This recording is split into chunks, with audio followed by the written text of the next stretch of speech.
20 de diciembre, elecciones generales en la cadena SER.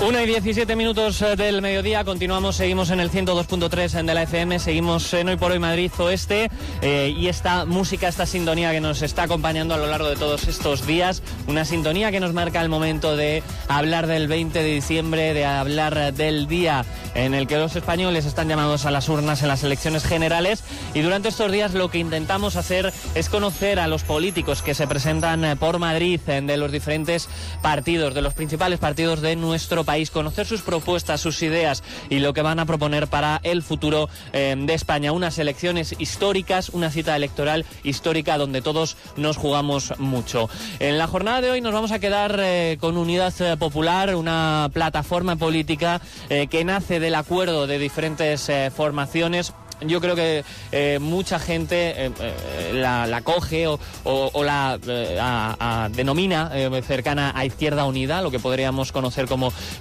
Izquierda Unida, pero hay muchas formaciones dentro de Unidad Popular, y las encuestas, como ahora comentábamos con los compañeros de ese cubo, le sitúan en esa horquilla entre 3 y 5 escaños, 5 diputados. Una campaña electoral complicada, difícil, la de Unidad Popular, porque tiene que hacer frente no solamente al bipartidismo habitual PP-PSOE, sino a los partidos emergentes como Podemos y como Ciudadanos. Y un programa electoral que tengo yo por aquí en las manos, por un nuevo país. Vamos a saludar en este caso al número 3 de Unidad Popular por Madrid, Enrique Santiago. ¿Qué tal? Muy buenos días. Muy buenos días y un placer estar con todos vosotros. Bienvenido a nuestros estudios. Gracias por venir hasta aquí, hasta Ser Madrid Oeste. Por un nuevo país, ese es el lema de la campaña del programa. Me imagino que le hubiera gustado a Unidad Popular que se escuchara el pasado 7 de diciembre, ¿no? El tuit de Alberto Garzón, la verdad, con ese toque irónico, fue el más seguido durante la noche, el que más interacciones tuvo. No sé si se sienten un poquito como con apagón informativo los miembros de Unidad Popular. Por supuesto, hay un interés claro por parte de los grandes grupos económicos en que no se escuche la voz de las candidaturas de Unidad Popular, cuando en este país había dos fuerzas políticas predominantes. Izquierda Unida era la tercera fuerza política, la línea roja para los debates e intervenciones televisivas se ponía antes de la tercera fuerza política para dejar fuera a Izquierda Unida. Ahora que hay 5 fuerzas políticas, pues la línea roja se pone antes de la quinta, es decir, antes de las candidaturas de Unidad Popular e Izquierda Unida, y eso obviando que a fecha de hoy y hasta que se celebren las elecciones, pues Izquierda Unida es la tercera fuerza política de este país, tanto en el Parlamento español como en el Parlamento Europeo, como en las diputaciones y los ayuntamientos. Evidentemente hay muchísimo interés por silenciar nuestra voz, porque nuestro programa no se escuche, y eso tiene una justificación, evidentemente, que los que nos han conducido a la crisis saben perfectamente que nuestras propuestas son propuestas que harían imposible una situación así y garantizarían los derechos de los ciudadanos para que este país realmente se consolidara un Estado social y no una situación como la que hemos vivido, donde la crisis ha servido para enriquecer a los más ricos. Con Enrique vamos a hablar de propuestas en cuanto al modelo de Estado, en cuanto al modelo de España, de Unidad Popular. Vamos a hablar de economía, vamos a hablar de empleo, de educación, de sanidad, de cultura.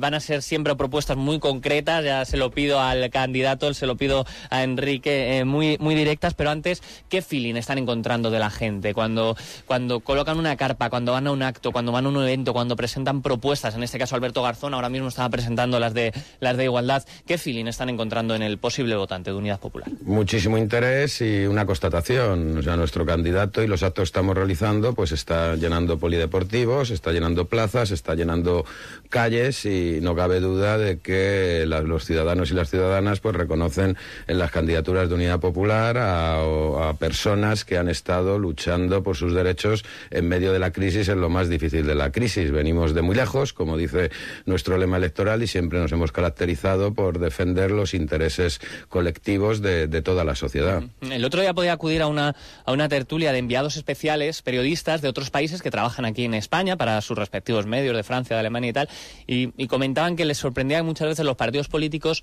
de España se centran a lo mejor en hablar de educación, por poner un ejemplo, pero que les falta dar unas líneas generales claras del modelo de país que quieren. Me pareció interesante su reflexión. Luego concretamos más, Enrique, pero a nivel general, ¿qué modelo de país quiere Unidad Popular? Nosotros queremos un país donde los derechos de todas las personas estén garantizados y no dependa del partido que gobierne en cada momento del partido que forme gobierno, porque nuestra Constitución contempla al mismo nivel los derechos económicos y sociales que los derechos civiles y políticos, pero sin embargo no establece mecanismos para garantizar los derechos económicos y sociales, y derechos tan fundamentales que es de los que depende la vida digna de las personas, evidentemente no pueden estar supeditados a las ocurrencias que tenga cada partido en el momento que llega al gobierno. Por eso pedimos un nuevo proceso constituyente y una Constitución que garantice en cualquier supuesto la prevalencia del Estado de Derecho y una vida digna para todas las personas. Hemos hablado del modelo de país, lo ha introducido muy bien Enrique con la Constitución. ¿Qué modelo de Estado propugna Unidad Popular? Porque en su programa electoral, que yo lo veo aquí, por ejemplo, y en negrita, se habla de una república federal. ¿Qué modelo de Estado Por supuesto que planteamos un modelo de Estado que sea plenamente democrático, donde los ciudadanos puedan elegir todos los poderes públicos y todas las instituciones. Eso significa elegir, por supuesto, el poder legislativo, que es el único que hoy día pueden elegir los españoles, pero también que puedan elegir directamente el poder ejecutivo y, como no, el gobierno del poder judicial. Y, por supuesto, un modelo de Estado donde que se contemplen mecanismos de democracia participativa, la revocación de los cargos públicos cuando estos apartan de su mandato o cometen actos de corrupción, un procedimiento de iniciativa legislativa popular que sea factible y no la actual regulación que existe en la Constitución, que es una carrera de obstáculos absolutamente insalvable, y un Estado, una estructura de Estado que sea federal, como los países más avanzados de nuestro entorno, como la República Federal Alemana o incluso como los Estados Unidos, un Estado federal lejos de alentar tentaciones secesionistas, independentistas. Precisamente lo que hace es configurar un Estado basado en la libre voluntad y decisión de todos los pueblos que lo componen, y creemos que es la única manera, en primer lugar, de acabar con las tensiones independentistas en nuestro país y, en segundo lugar, de garantizar el principio de subsidiariedad. ¿Esto qué significa? Que el poder real se ejerza en los ámbitos más cercanos a los ciudadanos. ¿Pero en qué se diferencia una república federal de un país de las autonomías como el que tenemos? ¿Cuál es la diferencia en la práctica? Es decir, pues mire, estos artículos se van a cambiar en la Constitución, estas competencias van a tener las regiones o comunidades autónomas que ahora no tienen. ¿En qué se diferencian la práctica? Mire, la primera diferencia es que el actual modelo de Estado en nuestra Constitución parte de la concepción del franquismo, la unidad indisoluble del Estado garantizado por un jefe de Estado, que es el ejército, que es el rey, que a su vez es jefe de los ejércitos, que fue sucesor del dictador del régimen anterior. Evidentemente eso es un marco que es sumamente incómodo, como hemos visto, para las distintas nacionalidades históricas. Nosotros lo que proponemos es garantizar la unidad del Estado, la unidad de España, en torno a la conformación de un nuevo Estado que sea la voluntad, la libre voluntad de los pueblos que lo conforman, y no una entelequia, un concepto impreciso tal como la unidad indisoluble de la nación española, que nadie sabe muy bien lo que significa, y menos si está referenciado en la Constitución por una institución, la jefatura del Estado, la monarquía, absolutamente antidemocrática, porque parece lógico que a estas alturas del siglo XXI los ciudadanos y las ciudadanas puedan elegir la jefatura del Estado. No es tan inocua, no es tan decorativa nuestra jefatura del Estado, insisto, entre otras funciones, pues es la que desempeña la jefatura de las Fuerzas Armadas del país. Enrique, tres cosas muy concretas. ¿Con Unidad Popular habría un referéndum vinculante si monarquía sí o monarquía no? A nosotros no nos preocupa lo del referéndum vinculante, lo que nos preocupa es un cambio de la Constitución donde se establezca un modelo republicano. Nosotros haríamos un referéndum, obviamente, para aprobar la nueva Constitución que proponemos. Y esa nueva Constitución, por supuesto, la jefatura del Estado sería una república, sin duda alguna, pero no creemos que sea necesario en este país organizar un referéndum solo para hablar de monarquía o república, sino para hablar de los problemas, eso dentro de un paquete que afecta a los problemas concretos de los ciudadanos, que básicamente es la exigibilidad y cumplimiento de los derechos sociales que constan en la Constitución. ¿Y verían con buenos ojos unos referéndums Junts en cualquier región que lo considerara sobre si se quieren independizar o no, unos referéndums. Pues sí, haríamos como han hecho naciones tan civilizadas como Canadá o el Reino Unido, que cuando han encontrado situaciones de estas características han convocado referéndum donde los ciudadanos se han podido pronunciar libremente. Y qué casualidad que cuando los ciudadanos se pronuncian libremente, pues el resultado siempre ha sido mantener la vinculación con el Estado, ya sea con Canadá o ya sea con el Reino Unido. Sin duda alguna nosotros haríamos lo mismo porque nos parece de la mínima consideración democrática, ¿no? Que los ciudadanos estén conformes con el marco estatal en el que viven porque lo han decidido ellos, no porque lo han establecido hace 40 años los entonces redactores de la Constitución. Bueno, ya saben que los oyentes nos pueden decir lo que quieran a través de @ser_Madrid-Oeste, nuestra cuenta en Twitter. Pregunta, ¿Senado sí o Senado no? Senado, por supuesto que sí, pero Senado con unas funciones reales, no como es ahora mismo, que es una Cámara de segunda lectura, que en la práctica importa poco cuál sea la lectura que haga. El Senado tiene que ser una Cámara de representación territorial, donde realmente los distintos territorios del Estado y nacionalidades históricas complementen la función legislativa de una forma eficaz y, por supuesto, con mucho más peso del que tienen hasta ahora. El Senado es una pieza clave de garantía de un Estado federal cohesionado. En su programa electoral, Unidad Popular habla mucho de justicia, habla de reformar, por ejemplo, el sistema de elección del Tribunal Constitucional, del Consejo General del Poder Judicial o del Fiscal General del Estado, y de derogar, entre otras leyes, que propugna derogar su programa, el tema de la ley Mordaza. ¿Cómo sería la justicia con Unidad Popular? Sería una justicia, en primer lugar, eficaz, con presupuestos suficientes para que se acabara la impunidad. Impunidad hay cuando la justicia es incapaz de funcionar, cuando se tarda, por ejemplo, en resolver sobre un despido 1 año y medio, como está ocurriendo ahora mismo en los tribunales de justicia. Esa es la primera medida que habría que tomar. En segundo lugar, un poder judicial donde su gobierno y los jueces más representativos que ocupan mayores responsabilidades en el Supremo y en el Constitucional pudieran también ser elegidos por los ciudadanos, como ocurre en otros muchos países. Y, por supuesto, con una fiscalía que fuera realmente independiente y no como la fiscalía que tenemos, que es una fiscalía supeditada al poder político. Por ejemplo, a fecha de hoy, y aunque resulte sorprendente para los oyentes, la Fiscalía General del Estado todavía no ha presentado una denuncia por el caso Bárcenas. Usted sabe que ha habido una reforma del Partido Popular que va a obligar a los jueces a delimitar los tiempos de las investigaciones. ¿Cree que el objetivo es bueno de esta ley y está mal hecha o...?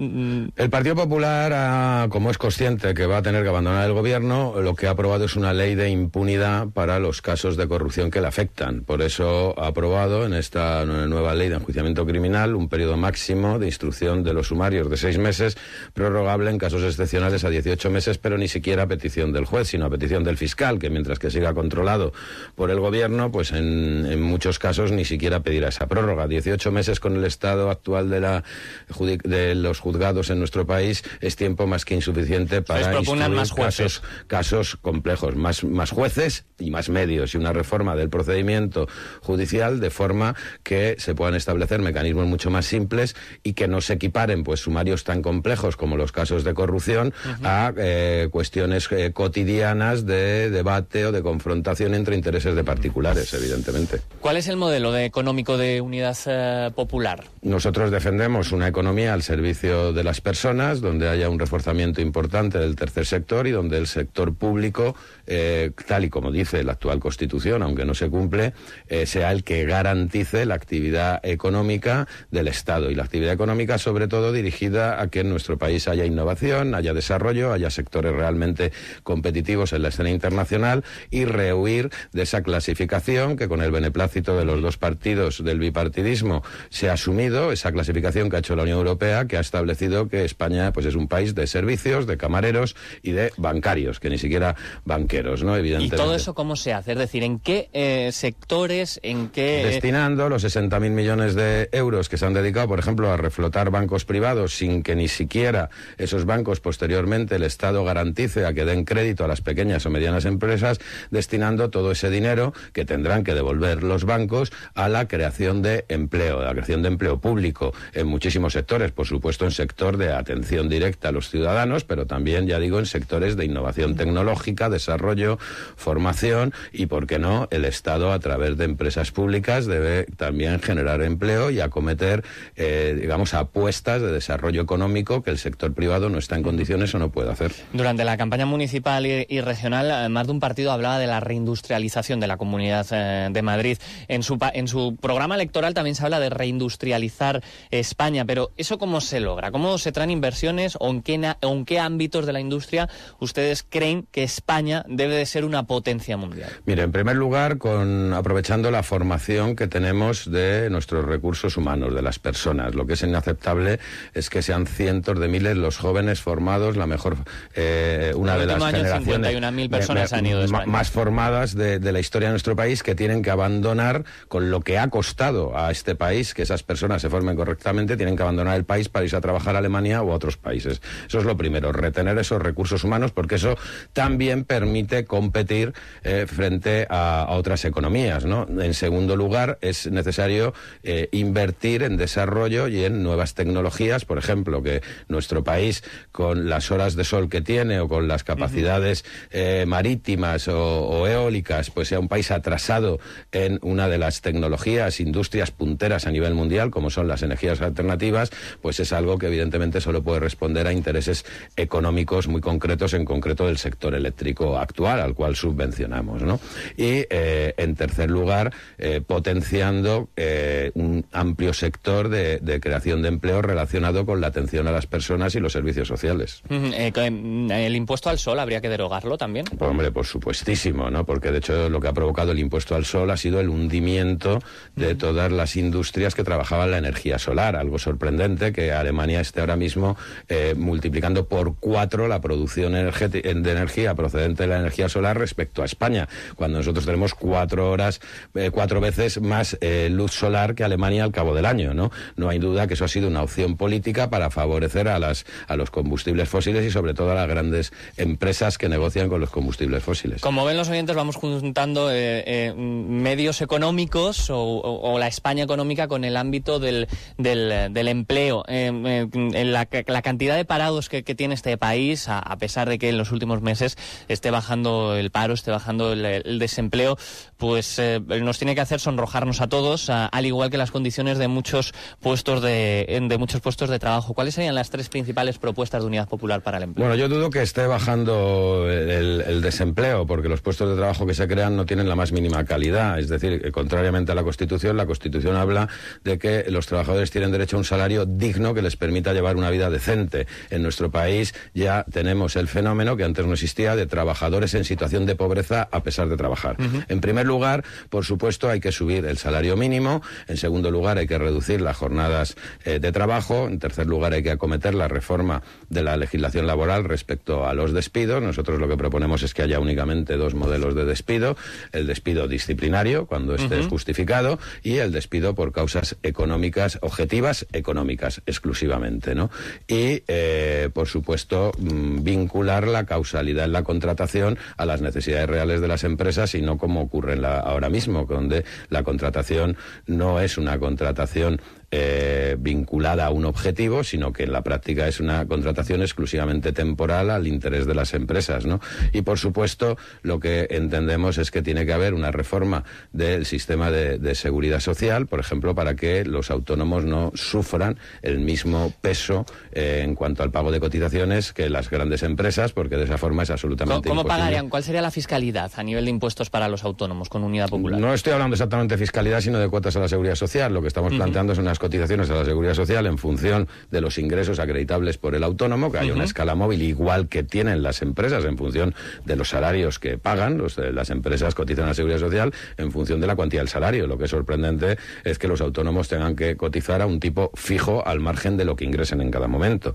Pero vamos, respecto a la fiscalidad, nosotros lo que proponemos es un incremento de los impuestos para quienes han ganado más dinero, para quienes tienen más ingresos, y no como ha venido ocurriendo con las reformas fiscales del Partido Popular y del Partido Socialista, que han bajado los impuestos a los tramos más altos de renta. Es decir, el impuesto sobre la renta hace años se pagaba al 51% de tipo marginal, ahora se está pagando al 41%. Es decir, han sido 10 puntos de bajada precisamente en los sectores que más ingresan. Y, por supuesto, acabar con la recaudación basada en los impuestos indirectos, que son, como el IVA, los que pagamos todos los ciudadanos al margen de lo que ingresemos. O sea, los impuestos indirectos tienen que ser impuestos excepcionales que deben gravar sobre todo los bienes superfluos, los bienes de lujo, pero lo que son productos de consumo, de primera necesidad o de necesidades básicas, pues obviamente tienen que ser grabados de una forma mucho más reducida. En muchos países, y no precisamente socialistas, también se clasifica a la población por su nivel de ingresos, por coeficientes, a efectos de muchas cosas, por ejemplo, del pago de los servicios ciudadanos, de la electricidad, del consumo de agua, de los impuestos municipales, y creemos que eso también es conveniente y es importante hacerlo en nuestro país, porque al final lo que está habiendo es una inmensa elusión fiscal, es decir, no pago de impuestos, tanto porque lo facilitan las reformas fiscales como por la inmensa bolsa de fraude fiscal que no se ataja en este país. Sí, hablamos otra vez de fiscalidad, pero con el tema de los contratos se ha hablado de contrato único, se está hablando de contrato en prácticas, de becas, de eventual, de indefinido.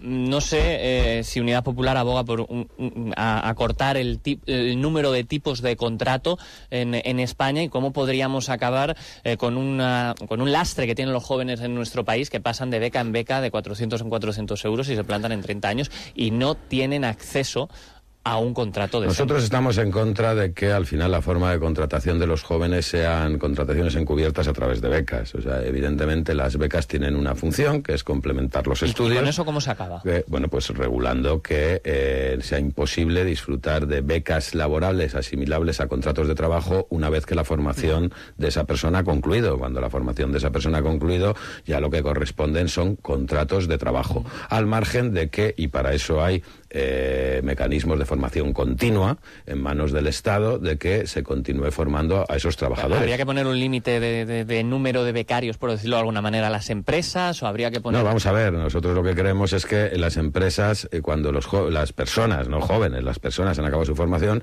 no tiene que haber becarios.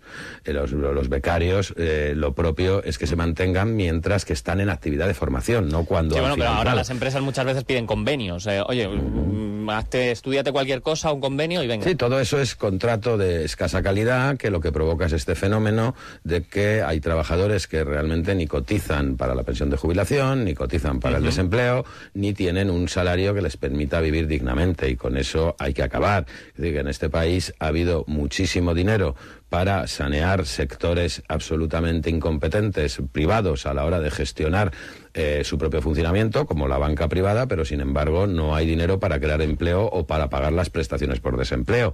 Saben ustedes que ahora mismo hay más de 700.000 desempleados que no están cobrando, 700.000 familias, mejor dicho, que no están cobrando ningún tipo de prestación por desempleo, y eso es lo que es absolutamente inasumible cuando la banca privada nos debe las decenas de miles de millones de euros que debe al Estado, ¿no? Hablan ustedes de renta básica.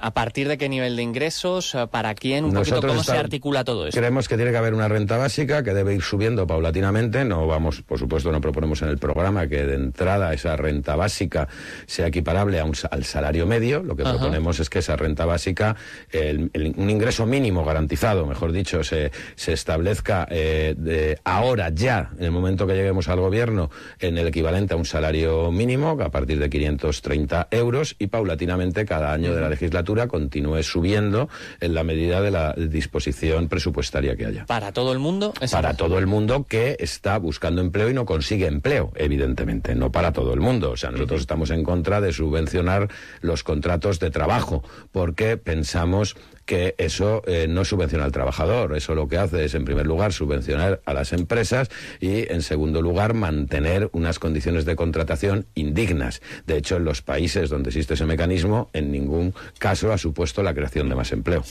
Hacemos una mini pausa, 35 segundos, y hablamos de pensiones, de educación y de sanidad. Ya sé que es mucho y le agradezco a Enrique lo concreto que está intentando ser. Nada, 35 segundos. ¿Todavía sigues cocinando en casa en Navidades? Deja que Cocinas Selectas se encargue Encargue de todo. Descubre sus menús completos que tienen para ti o encarga tu cordero o cochinillo asado y cuentan con registro sanitario otorgado por la Comunidad de Madrid. Cocina Selecta, calle Pegaso 23 en Móstoles o en cocinaselecta.es. Porque contratar con Cocina Selecta Catering es contratar marca de garantía. En Alcampo celebra estos precios. Espárragos alta cocina 10-16 unidades, 575 gramos a 3,99 euros. Oferta válida hasta el 24 de diciembre. En nuestros centros de la Comunidad de Madrid abrimos todos los días de 9 a 22 horas. Ahorra y vive la Navidad al campo. 102.3 FM. Bueno, estamos con el número 3 de Unidad Popular para las elecciones generales por Madrid, Enrique Santiago, que está acompañándonos en nuestros estudios. Hemos hablado mucho de empleo, hemos hablado mucho de economía y las pensiones, que viene a ser un caballo de batalla también en esta campaña electoral. ¿Cómo se garantizan unas pensiones con un sistema de seguridad social que ingresa menos, cuya hucha ha descendido más del 50%, y además con un problema muy grande que tenemos y muy grave, que es la demografía de España? Es decir, por primera vez tenemos un crecimiento vegetativo negativo, menos nacimientos, más fallecimientos, la gente se está yendo, mucha gente joven, y para muchas familias o para muchas parejas tener un hijo es un lujo. Las pensiones se garantizan creando empleo, fundamentalmente. Como todo el mundo sabe, los trabajadores en activo son los que sufragan las pensiones, y además tenemos una ventaja a nuestro favor. Si hace 30, 40 años hacía falta 3 trabajadores en activo para pagar una pensión, hoy prácticamente un trabajador en activo está en condiciones de pagar una pensión siempre y cuando el puesto de trabajo sea de una productividad medianamente eficiente que garantice ingresos fiscales y contribuciones a la seguridad social. Para eso, en primer lugar, es imprescindible que los salarios de los trabajadores sean dignos para que se incrementen sus cotizaciones y puedan contribuir al sistema de pensiones. Y, en segundo lugar, es necesario crear empleo. Es evidente que una demografía negativa como la que tenemos ahora es la muestra del fracaso del sistema social, no es otra cosa. Y además esa demografía negativa incluso no está considerando los ciudadanos y ciudadanas que están abandonando nuestro país sistemáticamente, con lo cual las cifras pueden ser más catastróficas. En la medida que no se genere empleo, no se invertirá esa pirámide vegetativa negativa y será imposible garantizar el futuro de las pensiones. En todo caso, las pensiones tienen que ser pensiones absolutamente dignas y deben subir y no pueden perder su valor real conforme al IPC que haya en cada momento. Dentro de la conciliación laboral y familiar, que es muy importante precisamente para las familias en respecto a lo que estamos hablando, no sé si hay alguna medida muy concreta que vaya para hablar de horarios en las empresas,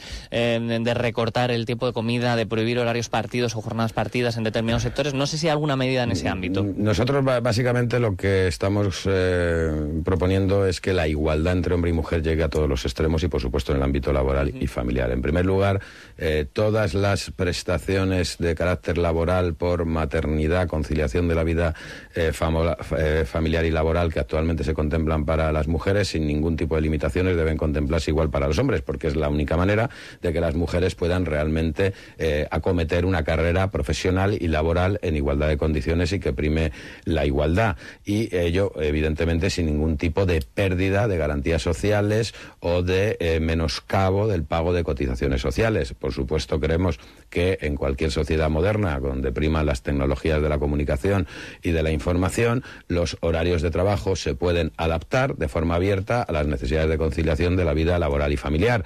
Incluso es posible establecer mecanismos de jornada laboral que no necesariamente siempre tengan que realizarse en un determinado centro de trabajo. Eso es algo que han practicado los países de nuestro entorno, que han tenido mayor desarrollo social y económico, ambas cosas, y sin duda alguna la clave entre el hombre y la mujer, la igualdad entre el hombre y la mujer es una de las claves que garantiza el desarrollo de una sociedad. En su programa electoral hablan de más profesores, hablan de más médicos, de elevar la pensión mínima de 756 a 831 euros, hablan de la subida del salario mínimo, hablan de auditar la deuda de nuestro país, de una banca pública. Todo eso cuesta dinero. ¿Cómo lo hacemos? Es decir, rápidamente, yo sé que vamos muy mal de tiempo, hay que quitar impuestos, hay que crear otros nuevos. Bueno, la banca pública variarlos. No cuesta ningún dinero. La banca pública simplemente es cobrar lo que se nos debe, porque es sorprendente que los bancos... Los 40.000 millones famosos. 60.000. Los bancos no tienen ningún problema para cobrar los créditos que les deben trabajadores que no tienen un salario digno y que no pueden ni pagar la hipoteca o que han perdido su empleo, pero sin embargo parece ser que el Estado tiene muchos problemas para hacer que los bancos devuelvan el dinero que entre todos les hemos prestado. Si los bancos no están en condiciones de devolverlo, pues es tan sencillo como capitalizar esos créditos y convertirnos al Estado en los accionistas mayoritarios de esas entidades financieras, con lo cual la creación de una banca pública en España es algo realmente sencillo y que difícilmente puede contravenir el marco constitucional, ¿no? Eso por una parte. Por otra parte, las reformas fiscales que nosotros estamos defendiendo garantizan ingresos extraordinarios por ejemplo, los 10.000 millones de euros que, según nuestros cálculos en nuestro programa, garantizarían la creación de 1 millón de puestos de trabajo al año. Es decir, si somos capaces de recaudar 10.000 millones de euros de más en un ejercicio fiscal, subiendo los impuestos a los que más ingresan y subiendo los impuestos indirectos a los productos de lujo, pues el resultado sería que se podrían generar 1 millón de empleos, nada más y nada menos. Dentro de ese 1 millón de empleos es obvio que está la creación de nuevos puestos de personal sanitario y nuevos puestos en el sector de educación para bajar las ratios de atención a alumnos en nuestros colegios, que son absolutamente impresentables. Por supuesto, en la educación nosotros acabaríamos con los conciertos, con el sector privado, de una forma paulatina. ¿Paulatina por qué? Porque obviamente no se van a cerrar esos colegios y esos niños no van a quedar sin escolarización, ni los actuales profesores y maestros que se desempeñan en centros concertados se van a quedar en el paro, sino que irían siendo asumidos y homologados para pasar a ser trabajadores del sector público, ¿no?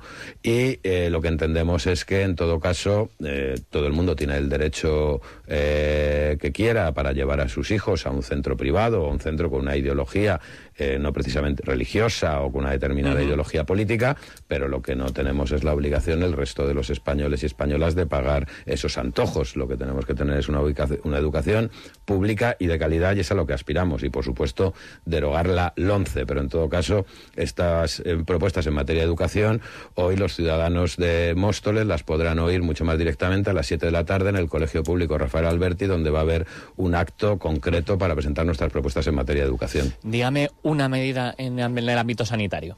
Bueno, en el ámbito sanitario, acabar con la externalización de los servicios sanitarios, que es una privatización de facto, que lo que está haciendo es dar peor calidad en la atención sanitaria a los ciudadanos y engrosar grandísimos beneficios de empresas que se dedican a la sanidad privada, mientras que esos servicios prestados en la sanidad pública serían mucho más baratos y se prestarían con trabajadores en mejores condiciones de las que se prestan en el sector privado. Todo el mundo sabe que cuando en un centro sanitario privado se presenta el mínimo problema médico, rápidamente ese centro privado deriva al enfermo a la sanidad pública, porque tiene muchísima mayor calidad. Y lo que no se puede hacer es, mediante las externalizaciones, ir adelgazando la sanidad pública y no reponiendo puestos de trabajo como se ha estado haciendo hasta ahora. Bueno, me quedan muchos temas que se me acaba el tiempo. Enrique, yo le agradezco que haya venido hasta nuestros estudios. Recordamos el acto a las 7 de la tarde aquí en Móstoles. Se me queda hablar con él de tauromaquia, de cannabis, de cultura, con la bajada del 4% del IVA, de memoria histórica, de cambio climático, muchas medidas que están recogidas en el programa de Unidad Popular, que pueden ver a través de su página web, Por un Nuevo País. Ese es el lema en esta campaña para las elecciones generales del 20 de diciembre. Mucha suerte para ese próximo día 20, Enrique, y gracias. Seguro que la vamos a tener porque muchos ciudadanos y ciudadanas nos van a votar, y muchas gracias a vosotros. Un saludo, hasta luego.